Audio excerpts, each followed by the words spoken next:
Welcome back, everybody, to week number 5 of the Quake Pro League EU and CIS edition, where it's going to be base and it's going to be Xron going head-to-head. When we get started, I want to say again, huge apologies for the current frame rate issues that are going on. Rest assured that production behind the scenes, they are doing everything they can to try and resolve it. Unfortunately, just hasn't been able to resolve it so far, and we'll have it ready as soon as we can, and thanks for sticking around with us.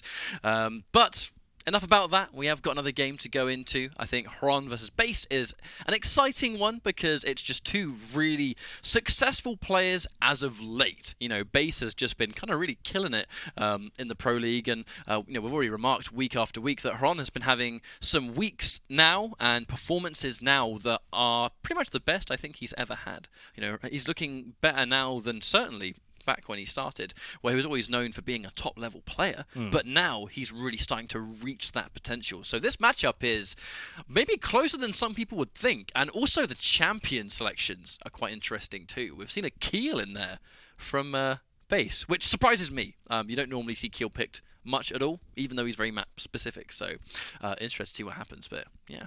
Lots of stuff to expect. Yeah, a bit of a curveball thrown in there. I mean, it's good, right? Because obviously over the course of the day, the further and further we get into it, the better these games are going to be in terms of the quality of how even these matchups are, as we're seeing as the weeks go on. And hopefully this should give us some more show-stopping moments of just absolute pandemonium. That's what Base is known for. He has been able to cause a little bit of mischief over the weeks already, and I wouldn't be surprised if that carried on with some of the tricks that this man has up his sleeves, right? If there's one thing that Base has at the moment, it's damn consistency at this level. And that's ultimately what it comes down to, is that whenever we see him, he seems to have pretty dominant performances. I mean, even shots like that, I know it's a highlight reel, but they're pretty, another day in the office for him. So I definitely think that, Xron's got his work cut out for him, for sure. Base has, he's kind of made that name for himself in 2v2, ascended beyond, and now, it's kind of hard to doubt the guy at this point because he's just so good with the general combat. And that's what it seems to come down to with Base, is that he's just got that sort of calm demeanor as he plays. I know he's quite a character outside of the game, but when he actually plays, he's very, very methodical. And then when the fights happen, he's got phenomenal accuracy with almost every weapon.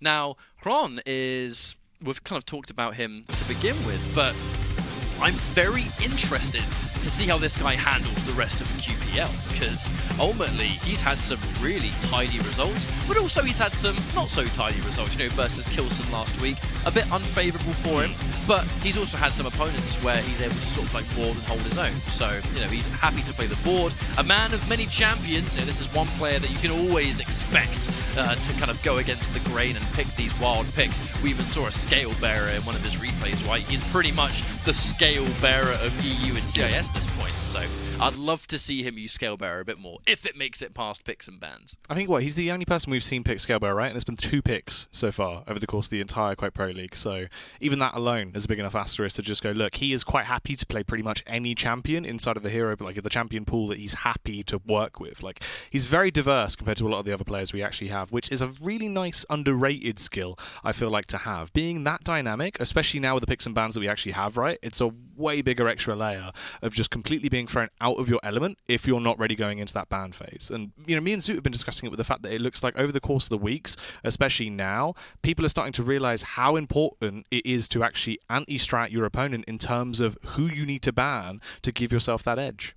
Yeah, for sure. And there are certain champions that you would kind of almost ban out of just pure respect. It's why we see Scalebearer get banned away from Xron so many times, because you don't want to deal with it. I know Zoot had actually mentioned a few weeks ago that maybe perhaps when Time Limit Duel was kind of coming into fruition in Quake Champions, it's kind of weird saying that sentence out loud, really, because it's like the classic. But ultimately, I feel like when Time Limit Duel began, we started seeing Xron like really scrim with people using Scale Bearer. I almost feel like he kind of played that hand a bit too early and started showing people before the tournament started that, hey, this champion's pretty good when you pick it on the right maps. But another one of my theories about why I think Xron's so good at picking multiple champs is because he's one of the players that he loves playing Quake Champions. There were so many moments where he would just learn the game and learn all the weird sort of strats and the trick jumps, similar to Erazy in that effect, but when it comes to just pure picking of the champions, because he just loves playing the game and he'll just play everything. If it's a game mode, he'll play it and compete in it. Whether it's an official tournament or not, he'll play in it. We saw him in Slipgate tournaments. We saw him in, CTF, as far as I'm aware. And even though there are some modes out there that were never, like, I guess, official tournament game modes, he was there to learn it and play it at the highest level, because it's just what he loves to do. And when you have that level of passion towards a game, it's almost natural that you will eventually become one of the best in the world at it. If you have the right approach and the right mentality, then sky's the limit, really. Yeah, well, it's like the old fatality quote, right? Of just practice, practice, practice. It's one of those where there's a lot to go into it. But the caveat to that now is the fact that there's also the idea of theory crafting, thinking of what else you can add to your playstyle that hasn't been done before, just trying things out, jumping in, messing around potentially just with different champions, of going, okay, is this potentially actually something I can do based off what I have available, with Doom in terms of movement? Is there something extra that I can gain from that? What is the little nuances that other people might not have realized that they haven't potentially thought about as an unorthodox method of approaching the game? All of these things now are way more important, and we're seeing more and more of that come through with different players. I think there's way more movement caveats that we've actually seen even just in this season of Quake Pro League alone than we've seen beforehand. Well, definitely the guys and girls at home, strap yourselves in for a long one, because map number 1 is in fact going to be Blood Run, and on that map I'm pretty sure we saw a clutch sneak its way in, and that was on base's side. So we know the kind of strat that we're almost guaranteed to see on Blood Run. When you see a clutch, it's try and get the first frag, or at least something that resembles an early lead, and it's hyper defensive. Not everyone might enjoy watching that style, but it exists, right? It's just the pieces in motion where you'll pick a champion to do a certain job, and that job almost always is going to be, maybe it's a certain way. It may be considered, hey, a one trick and a way to try and squeeze a map in there.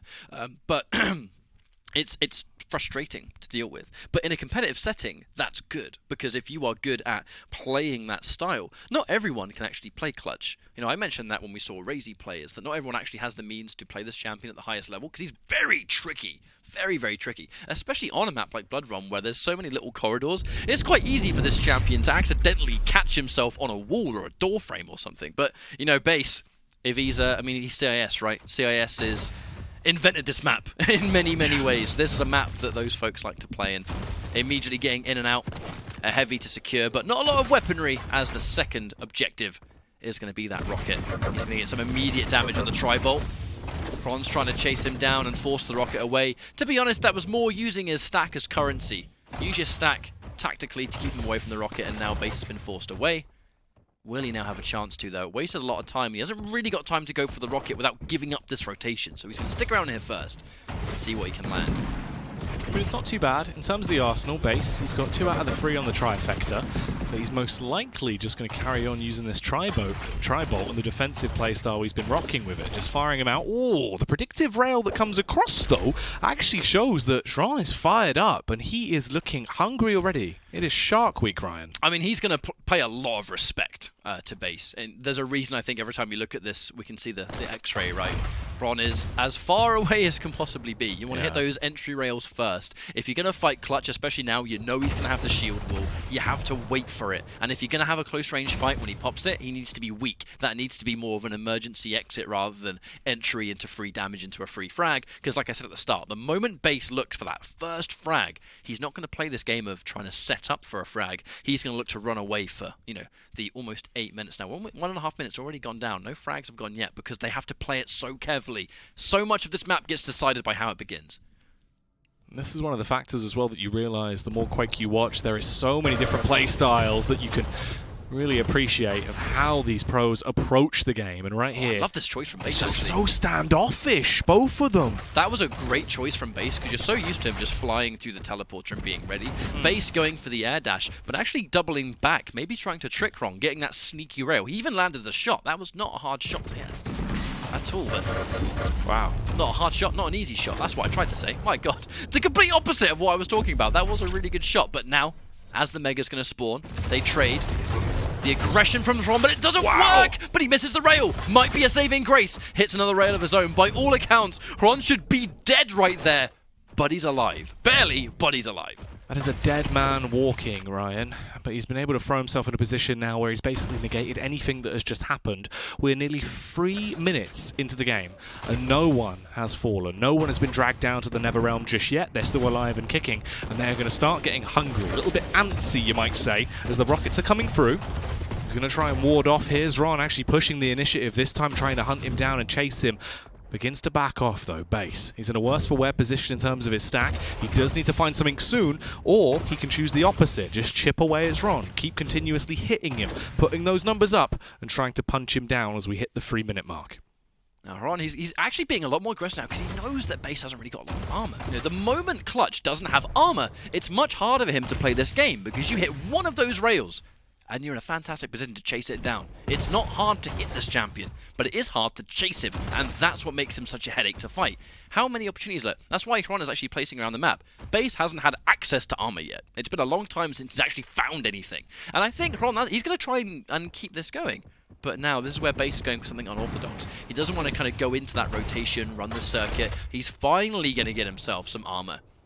But he's going for these kind of odd little plays, sticking around in places that Xron may not be expecting. And he's keeping the timer going. You can hear it. You can hear the stuff get taken. He knows that Mega's been taken as well. He's just going to do the maths here. And no frags have gone. Again, it's because the moment we see a frag, the pace will completely flip on its head. And Xron is doing everything he can to establish. He knows that Base at this stage is simply giving up control. You know, he knows he's not sticking around for a good reason. That's the crazy factor, right? It's the battle for dominance will only kick off when it's absolutely necessary. And right now, it becomes a necessity. We're getting close towards the 5-minute mark. Wow. Damage is starting to be done. That rocket was absolutely filthy. And now he's in a position to just wait. Bide his time once again. See if Xron's going to get overly aggressive and head on out. He can do even more. Some death from above potentially on the cards here. But it's still just this constant slow play style. He had the teleporter, though. Those predictive rockets were not reactionary. That was definitely Xron trying to cover his bases. However, Base not interested in the fight just yet. The shield wall's finally going to get popped. Has to respect the Dire Orb, but actually doesn't do anywhere near enough damage to be comfortable. And now you can see Xron is being hyper-aggressive, looking for it. No Dire Orb has been spent yet either, which means he can be either super mobile if he wants to be, or more likely, one base gets low, that Dire Orb's going to start doing damage. 5 minutes have gone by. Xron looking so good. Unfazed by this clutch. Such an intimidating champion at high level to play against. Very scary. Misses the rail. Goes for somewhat of a miracle shot. Not an easy shot by any stretch, so worth it, but not always expected. And the heavy comes through. Here we go. Lots of damage! But he doesn't call the bluff. That was a read and a half right there. Misses the rail. That's actually very pivotal, because now it's Xron that's behind. And just like that, 5.5 minutes in, he's got information, heard the light armor. So the crazy bit is, Ryan, this is actually a way better position still for him to be in, though, because he was so low on ammo previously. He's actually been able to find himself a fresh LG to work with. If he has to commit to a fight now, it will be a different storyline. Wanted to try and go for something a little bit outrageous there. Instead, second guesses against it. Doesn't go out for anything too cheeky through the wall. Also, shield wall versus the stack. We know that Xron just picked up the heavy, and even if Base has this shield wall, he's very low on armor. That's why he's sticking around here for the light. He's taking a lot of time to give up and try and get his regular stack back. While doing so, he's giving up masses of control. So the shield wall's not doing much. He has to try and save his skin, but he cannot. Xron finally waits for the magic moment, catches him on the jump pad, and just out-patience through and through. He's trying to get some damage, but he's actually got to be quite careful himself. Base, fresh off the spawn, is more stacked than he is, and in a good position. That missed rail might actually be quite unfortunate, because Base knows what he has to get back in. Can't play defensive. Has to go aggressive if he can. Misses the rail, though. Quite a few rails are going to trade here and not connect. So Xron thanking his stars so far. He's going to have one light armor to stop the bleeding just a little bit. He was at risk, but thankfully for Base missing those shots, he's still in good form. That's an excellent rail. Needs to land a little bit more. He's now going to stay in the firing line, hit another shot, but he's railable himself. Xron's got to be careful here. Chooses to go. Fights for it, but no! Gets beat to the punch! And just like that, we're back to a 1-1, exactly where we started, but now Base is going to have a nice stack because he's right near the Mega as well. Here's the difference, though, to what we saw previously when it was 0-0. Before, they were both content to just play it slow, and one of them eventually would get the advantage. Now, though, they have to try and go for the knockout, continue punching whilst the other man is down. Both of them are going to duke it out until they have that one frag advantage to try and continue on from, as they're getting caught in these close, awkward scraps, barely busting through their armor and then backing off to try and reset themselves before the recommit. Base is, though, on the other hand, commanding the rocket side of the map. It's really important to make sure that Rod is kind of limited as to what weaponry you can use. If you can catch some good LG, it's great. If you can get those massive rockets, it's fantastic. He now knows that Ron, he's got barely any weaponry. That LG was the best weapon he had. And just do the maths on the stack. Base is confident, but he jumps down, gets the rail. Ron doesn't go for the teleport on the Dirob. That's really unfortunate, because now becomes the beginning of the end. Base can start to be defensive if he wants, and he only has 2 minutes to do it. That's not a lot of time for Xron to make something happen anymore. And he's still hitting so many filthy rails as well. There is just no slowing down this man. He is looking absolutely naughty now as he goes in for the finisher. Zaps him up and throws him away. That's another kill being picked up. At this point now, it's a free frag lead discovered, and he wants even more. He is hungering for a massacre. That one hurt. That one hurt so good, and he knows that Xron's going to be weak. This should, by all means, be a free frag, and he's going to collect it. And this is an absolute change in style. You know, the moment Clutch gets that momentum, he doesn't even need to run away. He can just keep that momentum running. The shield all comes out, crawling off the spawn. I mean, surely there's a rocket jump somewhere. He's going to get the Mega first. And, uh-oh, hello. Woo, almost. But this just became very difficult for Xron. And he's consistently, he's missing these rails too. It's unfortunate for him because 1 minute warning. Suicide, right? Railed before the rocket jump. That's better than nothing. Can he make it happen? He's got to get 3 frags. That's a good spawn, though, to be completely honest, because he's got a lot of damage output now. He's right near an armor. He's going to have the shield wall. And now, I mean, who even cares? He can start to be defensive. This is such a good room for just listening out for where someone's going to be. He's got the shield if he needs it. And now, heard the teleporter, and he just runs in the opposite direction. That's a rocket jump that he could hear as well. And now 35 seconds to just waste the time all the way through. And this is the matchup we expected. Yeah.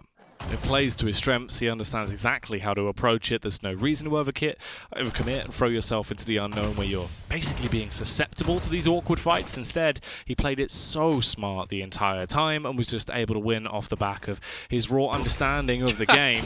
Xron just sat there out in the open towards the end. It wouldn't have mattered. It wouldn't have changed the outcome, Ryan, but he was still going to try and tickle him down with the railgun. Instead, though, it is going to be the victory in the end for Base. From what was basically the initial 6 minutes of the game being the most slow, methodical style of Quake to a sudden burst of energy from Base there, where he just started to overthrow and show exactly what you can do once you get that momentum. It's all about playing when the time is right, isn't it? And, I've got to give props to Xron, honestly. The fact that he was able to keep a lid on that level of clutch for the 7.5 minutes that he did, that was a real result. Like, he had to sort of play almost perfect, play out of his mind, where one mistake, as we clearly saw, one mistake or one fight gone poorly, the consequences might just be that rampage that Clutch is going to put on you, especially in the hands of Base, who, it's like I said, if you're a really high-level player that really has like a knack for that kind of champion, you can play Clutch. He's definitely not for everyone, but if you can really make it work, it's one of the most dangerous combinations in the game, and why I think the pick and ban is the way it is. So you can't kind of pick this Clutch every game. The fact that he's this strong on certain maps isn't as, I think, apparent because we don't see Clutch every single map, like we used to back in the days of old. And you have to show a lot of respect to it. This was such a wonderful first fight. It really, really was. But the one error in judgment where he thought he was going to beat him to Mega, and simply put, he just didn't. And that one mistake just led to this rampage of frag after frag after frag. And, I mean, the rest was history. He caught him on spawn. Base knows that Xron was too weak to take a fight. And that was a bit of a bonus frag, I think, honestly, at the end of things. That was, it was a better than nothing result, but in the long run didn't really mean a whole lot. No, it's not going to affect the outcome overall, right? But it's one of those where it's basically already decided as soon as we got past that initial 6 minutes, because that was so slow, just such a great understanding of when you need to go for a fight and actually fully commit versus when you can just play for audio cues, sit back, relax, just constantly keep building your stock, and just go straight in when you actually have to fully commit to a firefight. But then you get the complete 180 as well, the turn of the switch when he actually wants to play off the aggression, just displaying that high caliber of aim that he actually has, because it's not as if he's a one-trick pony. This man can really do it all, and it's displayed right there as he takes the first map away. Now, if the graphics were correct, now we should be seeing some Keel very, very soon, which really interests me from base.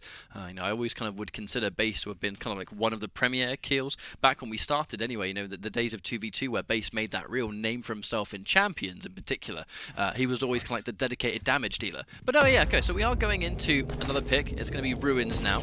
We'll see what Keel brings to the table on this map. We don't see this champion picked regularly. I definitely, you could say, he's one of the least popular champions in the entirety of the QPL. He kind of needs to have the map that works well for him. I think Xron going in with the Visor, a much more traditional pick. That piercing sight goes a long way on a map as large as this. But I think base going in with the Keel, it's definitely more about those pivotal locations of the map where the grenades can really start to add up, particularly down here, right near heavy.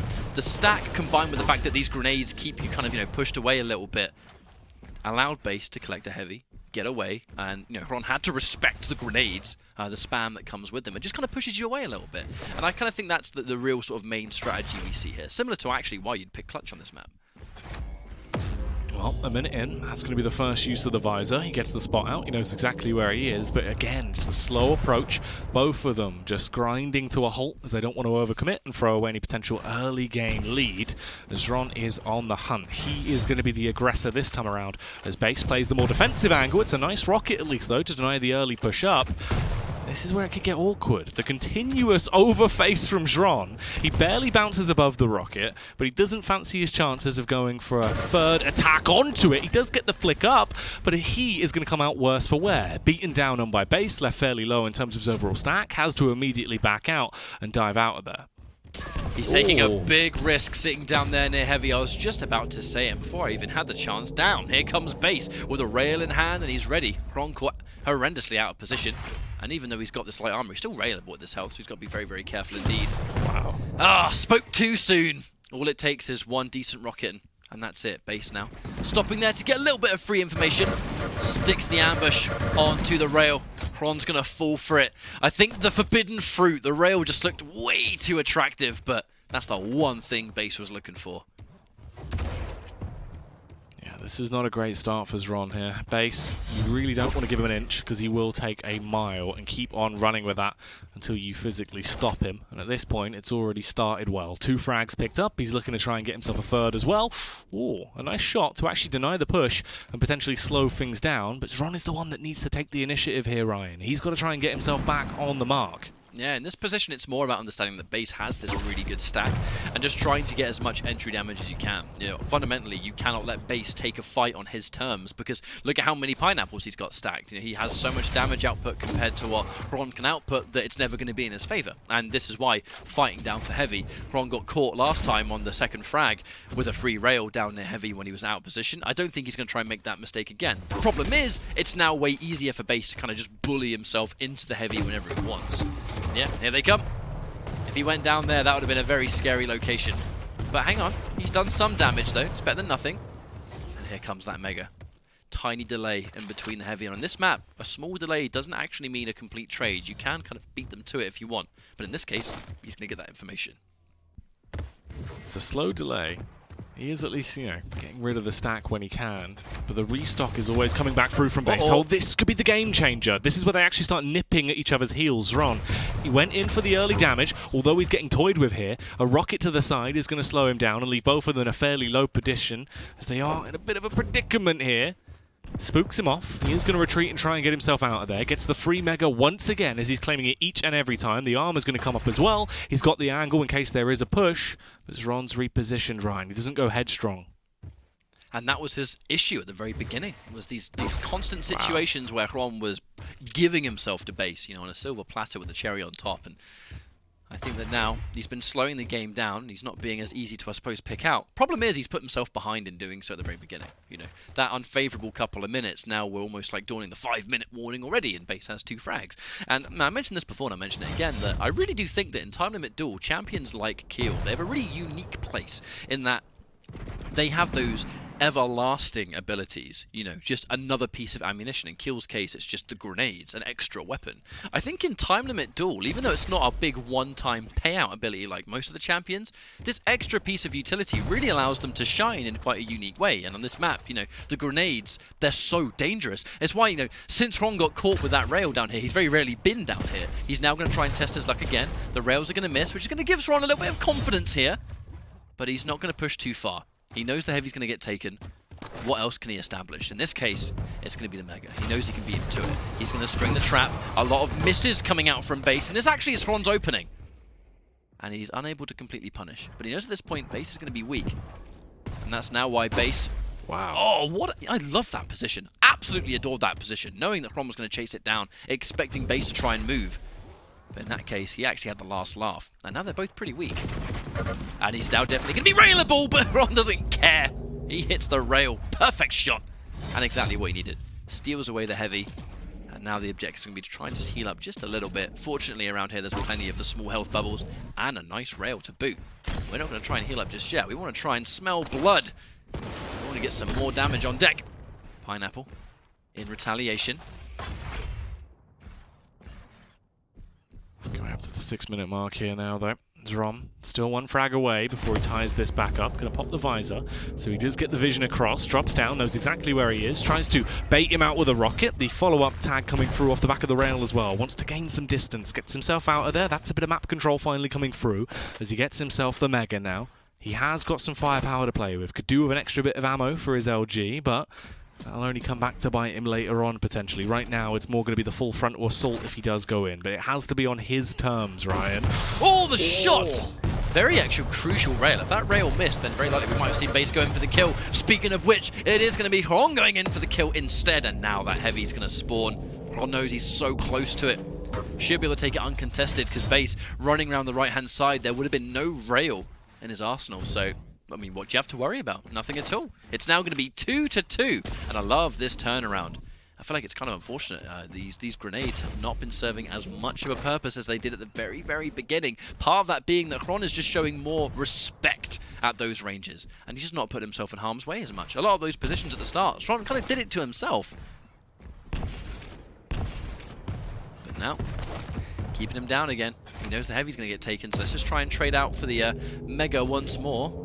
And it's finally been collected. Damage.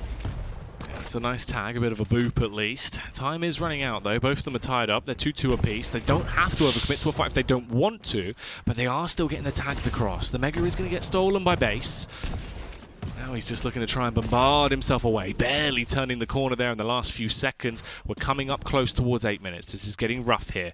They could just try and take it slow. Neither of them have to technically get a kill right now if they don't want to. They can afford to just run that clock down and play it out for the sudden death. Xron has the high ground. He's in an elevated angle. He might have the highest skill stealing as well. The rocket is waiting. You can see his hands are shaking as he starts to set himself up to try and go in for this, trying to predict where the push is going to come from round from base. Instead, he can just do it this way and have complete understanding of where he is. That's the initial opener. There's the follow-up with the rocket as well as the tag is coming in. Starts to LG down on him. Base running low on stack, but he isn't going to push after him. He instead opts to just slow it down and re-add to his own stack. That's what the grenades are good for. You know, if Ron was going in for the kill, trying to push with an LG for a lovely combo, and the moment those grenades started coming forward, it was that message, back off, get away.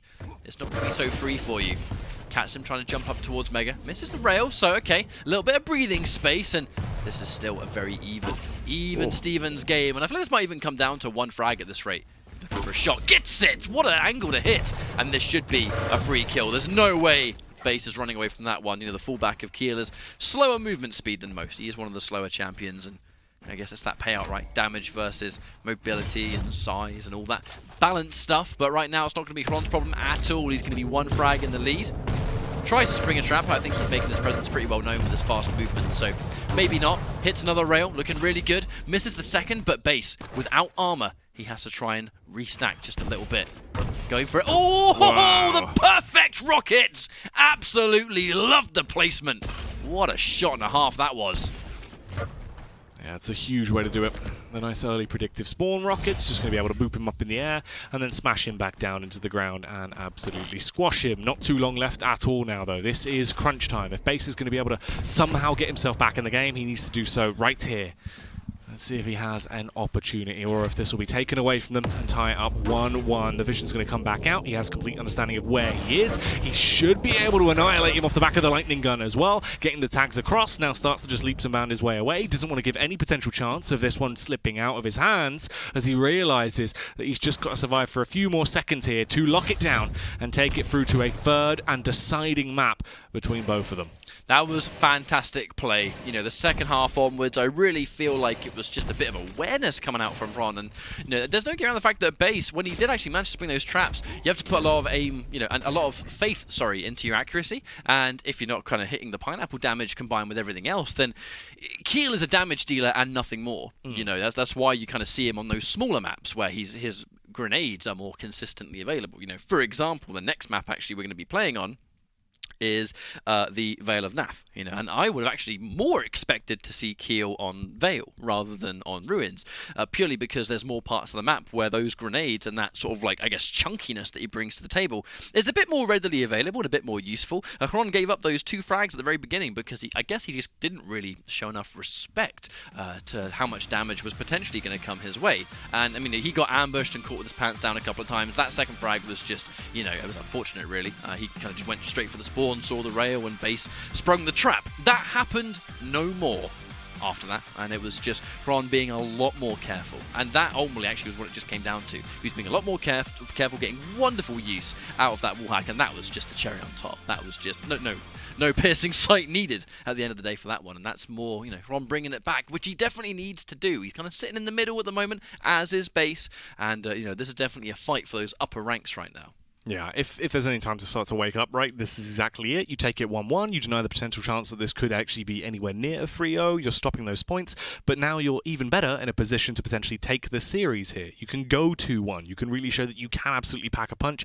Good understanding of the playstyle, of how he actually needed to counter the game there. Complete change-up, obviously very similar to what we saw on map 1, but a little bit faster pace compared to how really slow that was, and just complete understanding of slow controlling playstyle versus a bit more of a mix now, going to a little bit more of a middle ground. Potentially we'll get the full spectrum. We're going to map 3 and we'll just see all-out warfare. Who knows?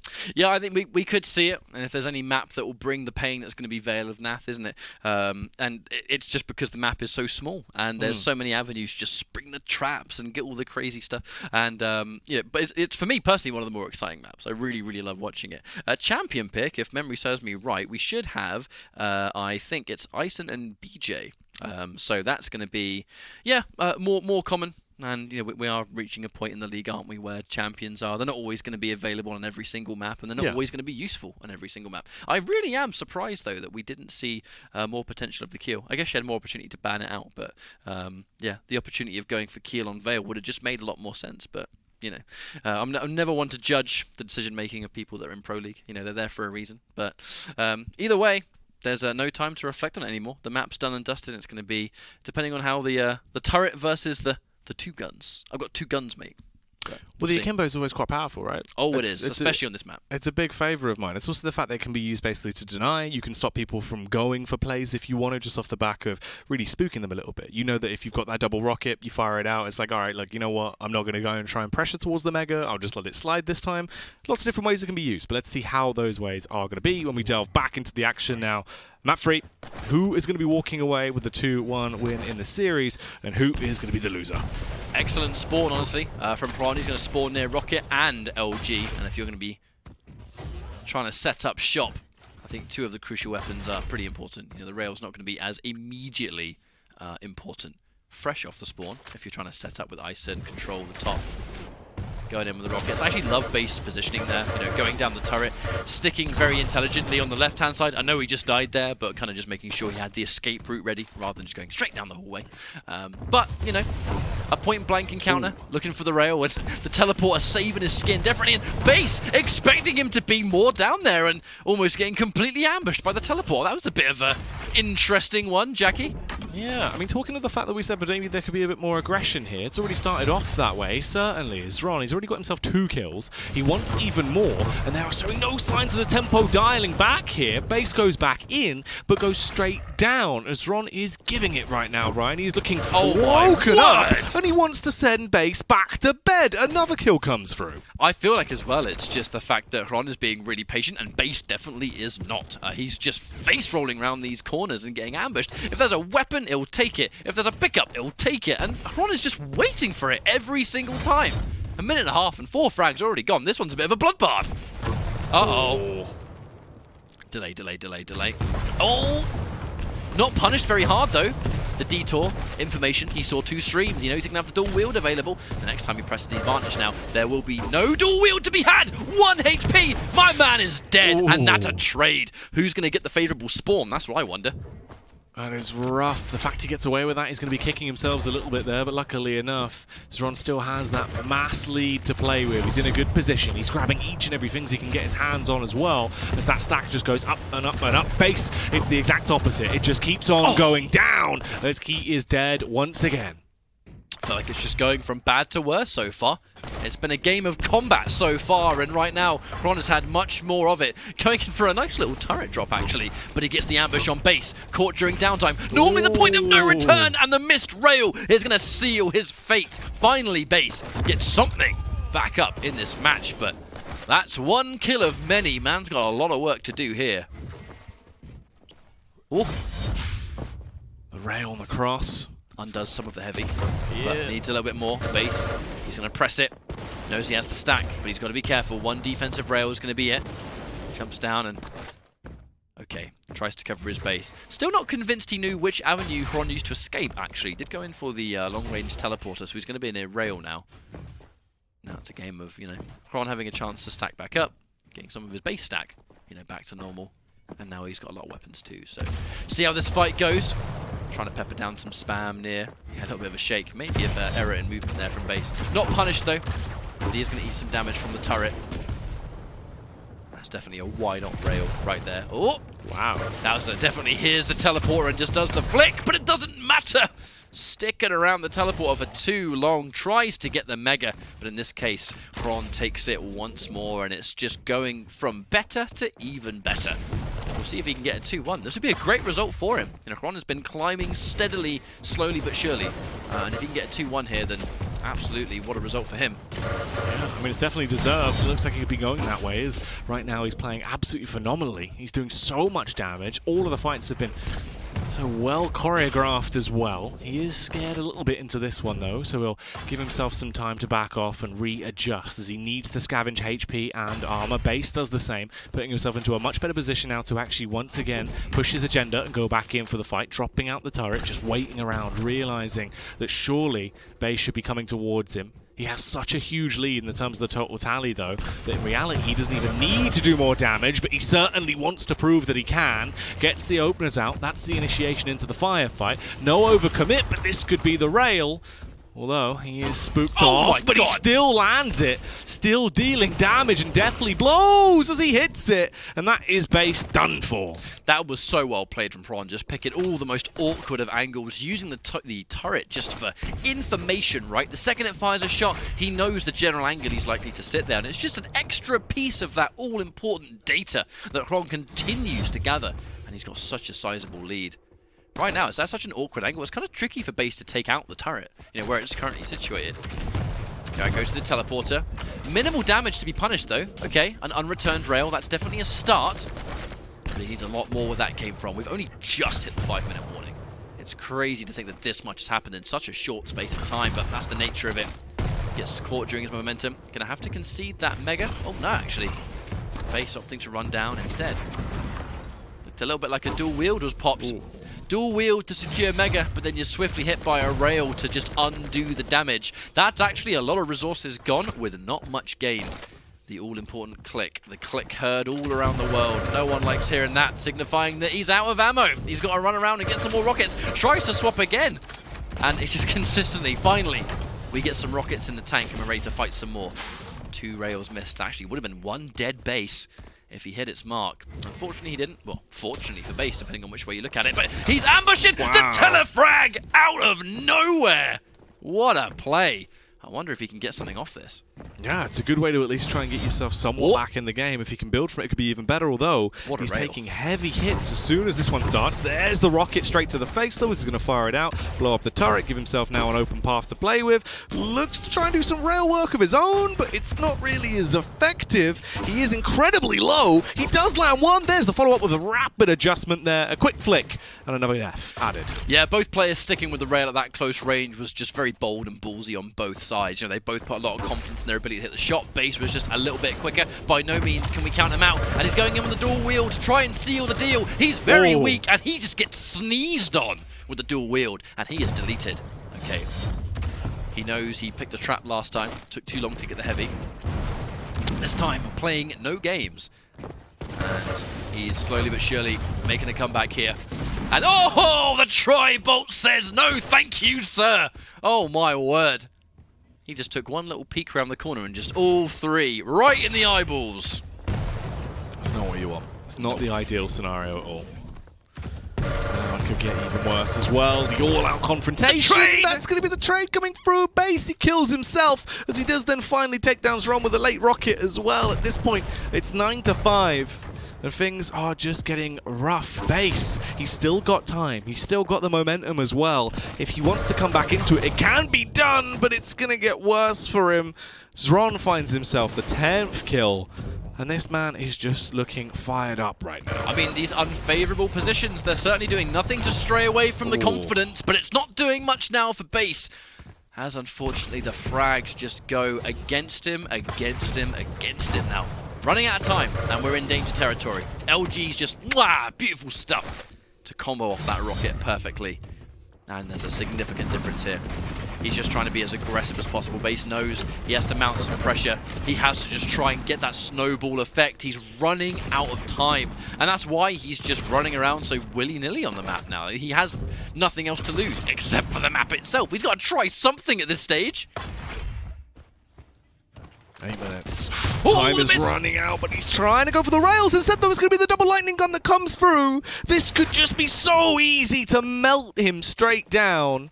He's going to need so much more, though, Ryan. But the missed rail gives Base an opportunity to where if he were able to find a favourable spawn against Xron, then maybe he would have been able to, you know, refrag and remount this. Unfortunately, I actually say that because the downtime of the rail, he put a lot of faith in the ability to hit the combo, do enough damage to kill him. Unfortunately, that one death might just be the beginning of the end. I don't even know if he has the means to make this comeback now. He needs to get a frag on a spawn a ton of times before the end of this map, and that's also under the understanding that Xron gets no more frags. I think this is too big of an ask, and I think we might have a map done and dusted here to finish off this series. Yeah, it seems like it. At this point, you just really don't have the time for it. He's not actually being given these opportunities to get these consistent frags one after another as well because of the slow approach that's coming through from Xron. All he's really got to do at this point is keep on moving, and he's taken the game, so it looks like it will go 2-1 to Xron. Unless Base could somehow freeze time. Well, if it was guaranteed to be lost before, that frag certainly sealed the deal, didn't it? I mean, it's just been a really good play from Xron. I think the beginning of the end was at the very start of this map. You know, Base and the turret's just going to do it. We can't even give props to the turret anymore. Like, Base is in such a weird position where he just has to try and do something. This is the oh my god, show off. What a show off this guy is. Come on, man. Give us some of that juicy highlight reel stuff right at the end. Give it for the fans. Do it for the fans. Oh, the fans. Any fans of Base can press F in chat now. There you go. There's the Fs in the chat, the GGs in the chat, as that is it. Going to be wrapped up, done and dusted in a neat little Xron-sized package, as he has been able to pick up the victory there. An absolutely overthrow. It all looks sublime.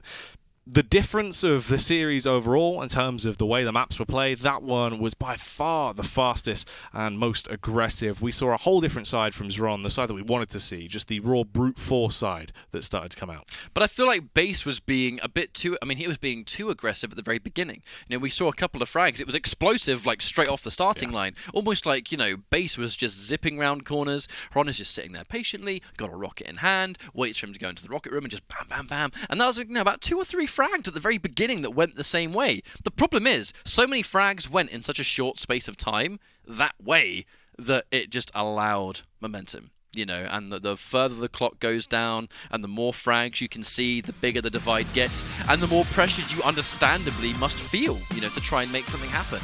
But, you know, huge props and shout-outs to Xron for getting a win this week, 2-1 versus Base, two Titans of QPL, and this was definitely one hell of a match. But a very important win for Xron all the same. Yeah, he's been looking good as well. The fact is, like, he's had some hard matchups so far in Quake Pro League, so for this one as well, to still be a pretty damn toughie, and he walks away as the victor, it puts himself now in a position where it looks like things could slowly be now onto an upwards trajectory, and it could only be getting better for him. The shots were fantastic, the movement was glorious, everything that he needed to display was there. The understanding as well from both of these boys and the way they approached it the entire time, Ryan, was really just, you know, night and day in the terms of the slow style play, the aggression when it was necessary, the 101 of Quake champions here from both of them. I mean, for Base, this is just an opportunity for reflection, really, isn't it?